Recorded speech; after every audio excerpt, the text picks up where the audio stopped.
Good day. Over the last few days, a major military exposition has been taking place in Moscow. And by the way, Moscow is also hosting its usual annual war games or military competitions between militaries, which take place regularly every August at around this time. Now, this occasion, this particular exposition is interesting because of two major speeches which have been delivered at this exposition, one by President Putin of Russia and the other by the Defense Minister of Russia, Sergei Shoigu. Most of this video is going to be devoted or dedicated to discussing these two very important speeches. But before doing that, I will, as is now traditional, discuss briefly the latest military developments in Ukraine. And here we're getting confirmation from various sources that the Russians are putting pressure on Ukraine at every point of this long defense line, 1,500 kilometers, as I discussed in my previous video. And moreover, it seems that the major advances in terms of territory are not being made in Donbass, even though that is where the major fighting is going on, and I'll come to Donbass in a moment. But interestingly, in the two areas to the north and south, which could eventually form, if you like, some kind of a pincer movement. So a few days ago, we got news that the Russian army, and here, by the way, I should make it clear that we're talking about the Russian regular army, had successfully captured the large village or small town of ODYSEE, northwest of Kharkiv. And I also said that there was information that it was pushing south from ODYSEE towards an area west of Kharkiv city, all of which looked like it was preparatory to an action to ultimately encircle Kharkiv. And over the last couple of hours, we've been getting reports that a string of settlements, and these are places with actual place names, I'm not going to repeat them, but these are real places, not, as I said, these places which Ukraine talks about when they say settlements, then they don't give their name. These are actual settlements, have also been captured by the Russians as they press on with this offensive northwest of Kharkiv. And it looks as if this is going to be a significant military advance by the regular Russian army. These are regular Russian troops, as I've discussed in the past.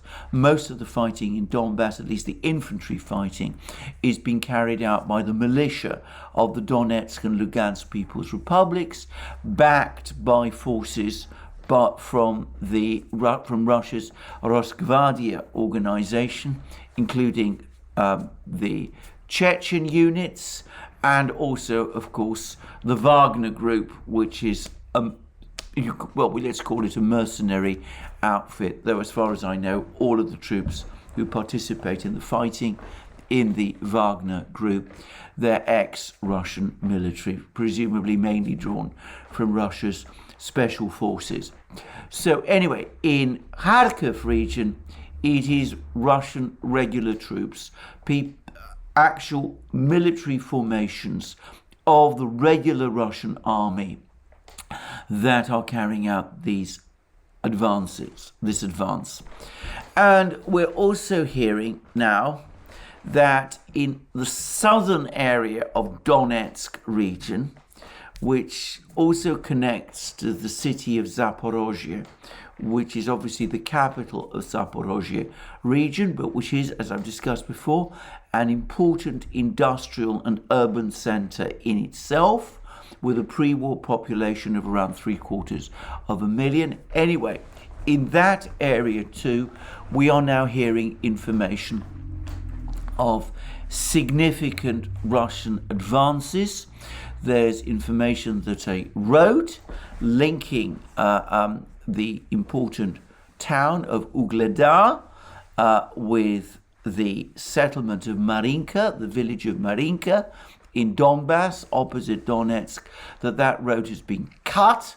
And that was an important supply line to the Ukrainian forces located outside Donetsk city in Donbass. That road allegedly has been cut, and the Russians are pressing on in their attack on this town of Ugledar, an important fortified town, an important linchpin of the Ukrainian defense system in this area of Donetsk region and also Zaporozhye region. And importantly, again, also in this region, it's the Russian regular military that is carrying out this advance. To be precise, it appears to be a Marine brigade, a naval, what Russians call naval infantry, but we could call them Marines. It's a Marine brigade with advanced Russian infantry fighting vehicles and tanks. They are considered Marines, like paratroopers in Russia, are considered elite forces, like they are, of course, in the United States. And this Marine brigade is now apparently closing in on the town of Ugledar. Now, we don't know that Ugledar is going to be captured anytime soon, but these are two very important movements by the Russians on the flanks of the main Ukrainian military forces fighting in Donbass. And in Donbass itself, the fighting has been incredibly intense. Now, we understand that the level of shelling is now at the rate of about 70,000 rounds of ammunition a day. That's the level of shelling that the Russians are conducting in Donbass. That is the same peak levels that we saw during the fighting in Severodonetsk and Lysychansk earlier in the war. And the commander of the overall commander of the Ukrainian military, General Zaluzhny, apparently has spoken about the intensity of this shelling and the very heavy losses that the Ukrainians are experiencing as a result of this shelling. And this is again at least comparable to the losses that the Ukrainian military experienced in the fighting around Severodonetsk, Lysychansk. Now, at that time, Ukrainian sources were saying that Ukraine was losing 1,000 men a day in dead or wounded. And the latest reports I'm getting, which I can't confirm, but they do seem to come from a variety of sources, suggest that Ukrainian losses in current fighting are at least as heavy per day, probably heavier, perhaps even significantly heavier. And the fact that these losses in Donbass are so high is consistent with some other information we're getting from Donbass, which is of increasing refusals by Ukrainian military units to carry out orders and to go into battle and to fight Russian and militia forces in Donbass. There's been several instances now when entire Ukrainian formations have refused to go on the attack or to defend what they see as unsustainable positions. In several cases, they've straightforwardly retreated in defiance of orders, and this appears to be an escalating trend.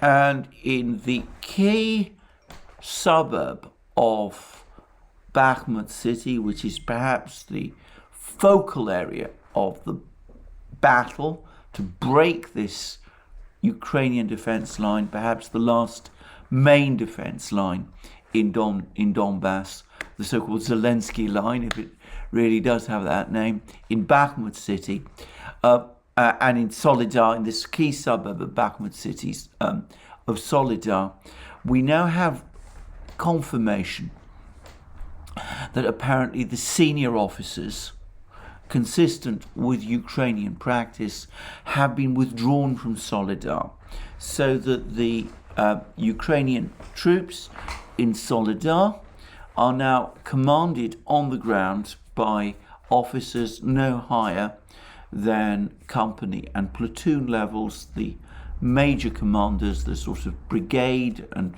battalion commanders who were formerly in Solidar, they've all been pulled out. And as I said previously, when I was discussing the Severodonetsk-Lysychansk fighting, this is something that is completely different from Russian practice, where commanding officers, even at very high levels, are supposed to lead their troops into battle. And Ukraine, where was part of first the Russian Empire and then the Soviet Union for most of the last 300 plus years, they still have very much that ethos, the sort of Russian ethos that they expect officers to lead them into battle. I expect the fact that the senior officers have been pulled out of Solidar will be very demoralizing for the Ukrainian troops in Solidar. On the topic of what is actually happening in Bakhmut and Solidar, we hear that artillery strikes on Ukrainian forces there are now at the same kind of levels that they were at Severodonetsk and Lysychansk. But we also hear that the Russians have, as they've also did in Severodonetsk and Lysychansk, they're not so much storming at the moment. They've advanced deep into Bakhmut city and into Solidar, but they've stopped as their artillery is brought forward, as their reconnaissance people are brought forward, as people are set out to clear mines that Ukraine has laid along the main highways, and also as the Russians continue to target the villages and the roadways into Bakhmut city, specifically with the intention of eventually cutting off Bakhmut city from resupply, and then it will be then at that point that the Russians carry out their storming operation of Bakhmut city. And some reports suggest that that storming operation will only happen once Solidar and some of these villages and settlements south of Bakhmut have been fully cleared of Ukrainian troops, which, it must be said, doesn't look as if it's going to take very long. Bad the situation is for the Ukrainians in Bakhmut and Solidar.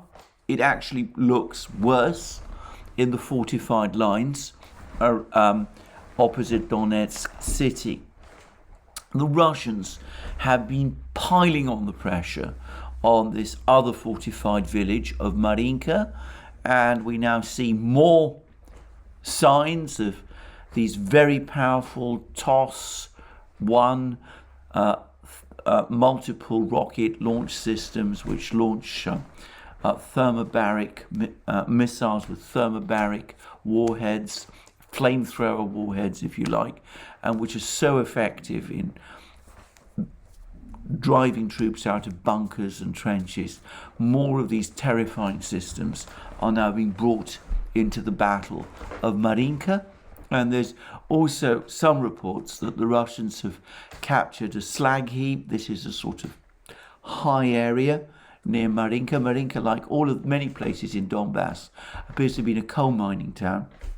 And there's apparently some kind of a slag heap there which dominated the surrounding countryside, and which had been fortified by the Ukrainians, and they had observation posts and artillery there, and that enabled them to control the surrounding countryside. Well, there's some reports that the Russians have captured this slag heap, this higher ground, and if so, that's going to make the position of the Ukrainian forces in Marinka even more difficult.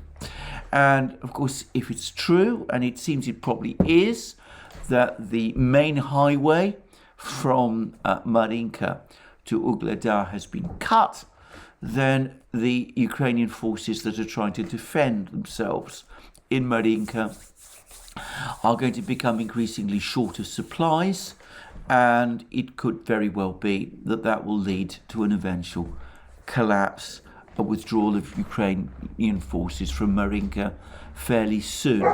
So we see that the Russians are piling up the pressure. The tempo of Russian artillery shelling is now as high as it has ever been. All those stories about the HIMARS missiles having disrupted the ammunition depots and forced the Russians to reduce their shelling, well, that's clearly all wrong. In fact, we're getting less and less information now about HIMARS strikes. I'll come to that in a moment. But on top of that, on top of the reduction in HIMARS strikes and the increase in Russian shelling, we're seeing the pressure being applied increasingly in Donbass, the supply lines becoming increasingly threatened, and military thrusts by the main Russian regular forces now from towards Ugledar in the south, from Udi in northwest Kharkiv region in the north, and all of this increasing the pressure on the Ukrainian forces to an increasing degree. By the way, there's also reports that the Russians are now pushing hard through this forested area north of Slavyansk towards Slavyansk, that they're steadily clearing the forests, this area that the Russians refer to as Sherwood Forest, that they're gradually clearing Ukrainian troops of it. But I would just mention that, again, there's been some discussion about whether the Russians can maintain military offensives in the autumn and winter. And one report that I recently read suggested that they could, that the autumn mud might be something of a problem, but then it's been pointed out that the Russians captured Mariupol. They were able to capture places like Volnovakha and Mariupol earlier in the war, in March, March and April, when there's also a lot of mud as a result of the spring thaw.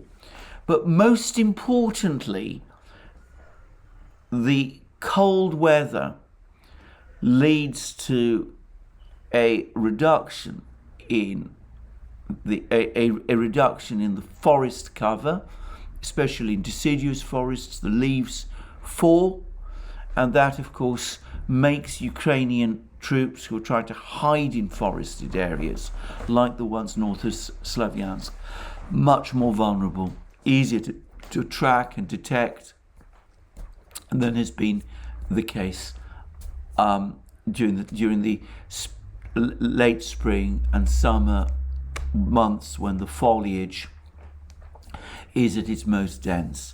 So that might actually work to the Russians' favor. I just mentioned this.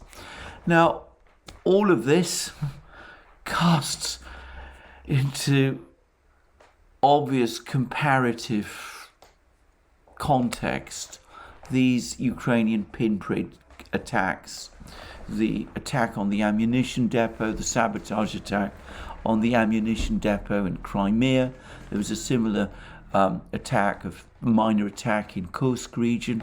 These are small attacks by presumably either sabotage groups or some kind of underground cell operated by Ukraine.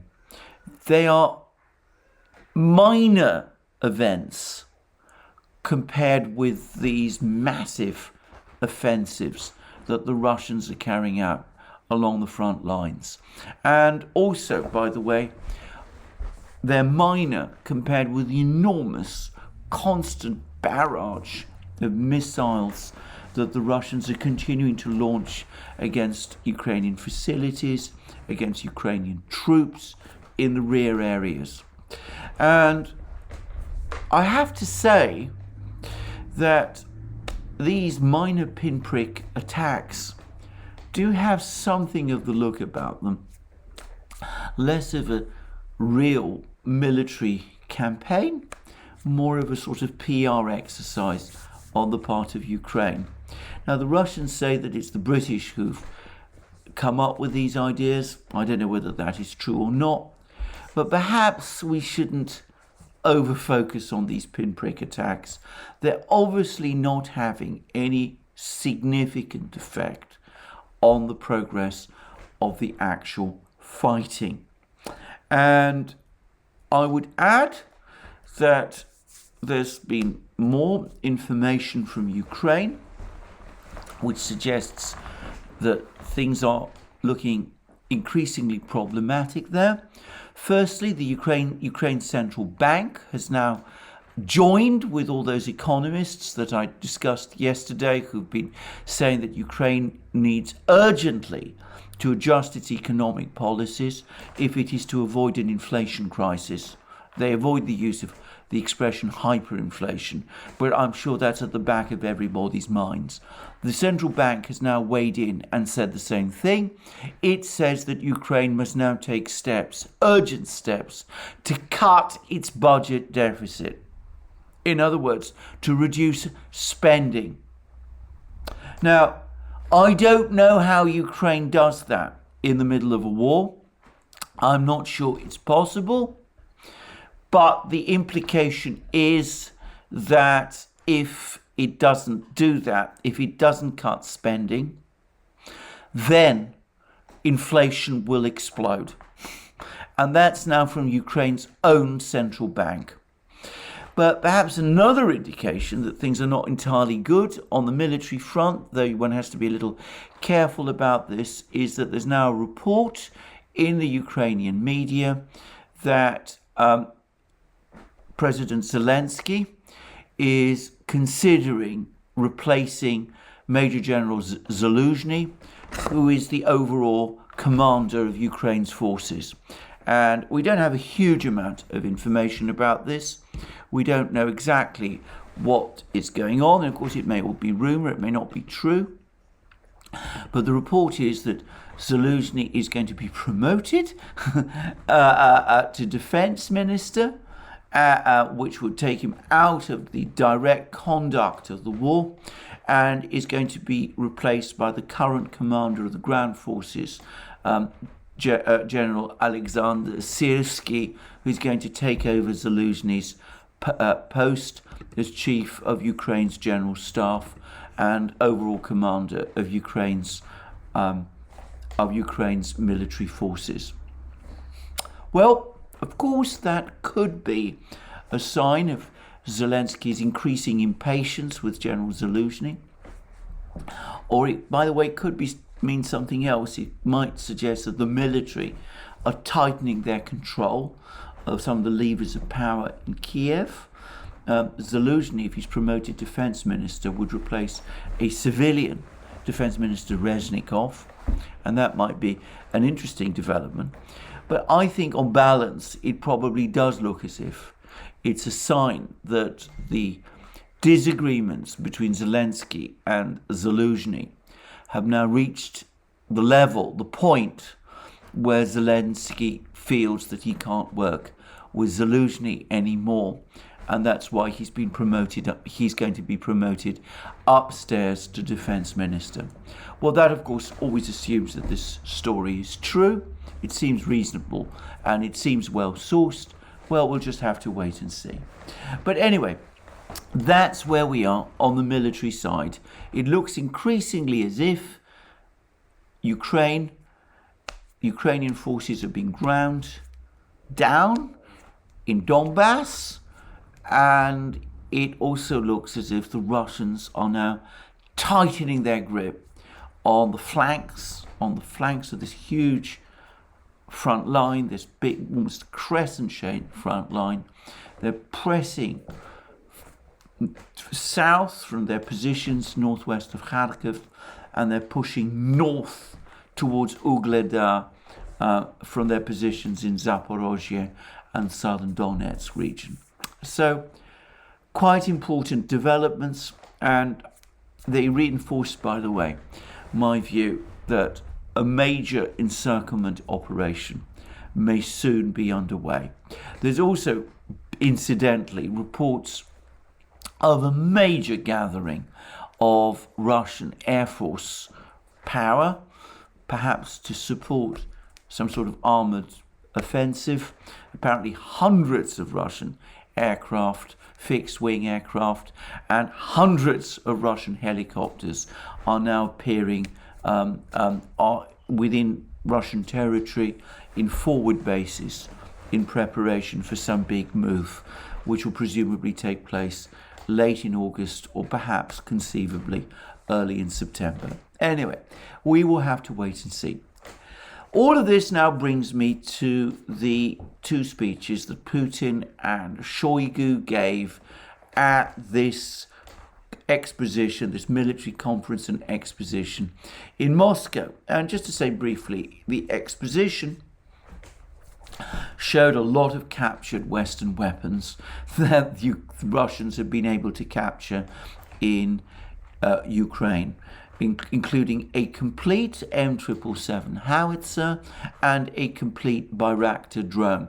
The last, by the way, probably has been cobbled together out of bits and pieces of drones, Bayraktar drones, which the Russians have shot down, but it looks pristine on the exhibition shelves. Two weapon systems that I didn't see, however, were the HIMARS system. The Russians are supposed, by some reports, to have bought an entire intact HIMARS system, and the French Caesar howitzers. The Russians are supposed to have bought two of those, all from corrupt Ukrainian officers. Well, it could be, in fact, it most probably is the case, at least with the Caesar howitzers, that the Russians are still taking them apart and examining them. And maybe they don't want to publicize the fact that they are in possession of two of these howitzers at this particular point in time. But, well, who knows? We will no doubt find out in due course.